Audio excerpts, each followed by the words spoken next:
Hello students, welcome to Ishwari Tanisha channel. So students, ತಮ್ಮೆಲ್ಲರಿಗೂ ಒಂದು good news ಇದೆ. ಏನು ಅಂತಂದರೆ ಟೈಮನ್ನು ಎಕ್ಸ್ಟೆಂಡ್ ಮಾಡ್ತಾ ಇದ್ದಾರೆ. ಈಗ ಅಷ್ಟೇ ಒಂದು ಒಫಿಷಿಯಲ್ ಆಗಿ ನೋಟಿಫಿಕೇಷನನ್ನು KEA ಅವರು ರಿಲೀಸ್ ಮಾಡಿದ್ದಾರೆ. For those students for whom seat is allotted and if you are taking admission in this round. So detail ಆಗಿ ಶೆಡ್ಯೂಲನ್ನು ನಾವು ನೋಡೋಣ. It is for medical, dental or AYUSH courses. So ನೋಡಿ ಇಲ್ಲಿ ಏನು ಕೊಟ್ಟಿದ್ದಾರೆ ಅಂತಂದರೆ, date extended for the following activities to the candidates who have been allotted seats in the second round seat allotment for payment of fees, deposition of original documents and reporting.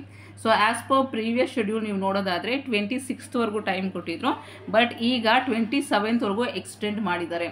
So ನೋಡಿ, first payment of fees ಬಂದ್ಬಿಟ್ಟು up to 27th ವರೆಗೂ ನಿಮಗೆ time ಇರುತ್ತೆ.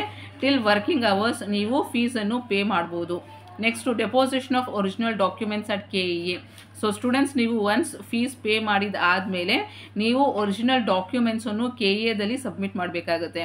So students, ಯಾವುದೆಲ್ಲ documents submit ಮಾಡಬೇಕು ಅನ್ನೋದನ್ನ ನಾನು ಒಂದು ಸೆಪ್ರೇಟಾಗಿ ವಿಡಿಯೋ ಮಾಡಿದ್ದೀನಿ. ಆ ವಿಡಿಯೋವನ್ನು ರೆಫರ್ ಮಾಡಿ ಯಾವುದೆಲ್ಲ ಡಾಕ್ಯುಮೆಂಟ್ಸ್ ಬೇಕಾಗುತ್ತೆ ಅಂತ ಒಂದು ಸರಿ ನೋಡ್ಕೊಳ್ಳಿ. ಸೊ 27th ವರೆಗೂ ನಿಮಗೆ ಟೈಮ್ ಇರುತ್ತೆ ಡಾಕ್ಯುಮೆಂಟ್ ಡೆಪಾಸಿಷನ್ ಮಾಡೋದಕ್ಕೆ. Next downloading of admission order. So students, ನೀವು ಒಂದ್ಸರಿ ಡಾಕ್ಯುಮೆಂಟ್ ಕೊಟ್ಟು ಬಂದಾದಮೇಲೆ ನೀವು ಅಡ್ಮಿಷನ್ ಆರ್ಡರನ್ನು ಡೌನ್ಲೋಡ್ ಮಾಡ್ಕೋಬಹುದು till 27th of September. Next last date for reporting at the allotted medical dental college with one set of attested photo copies is 28th.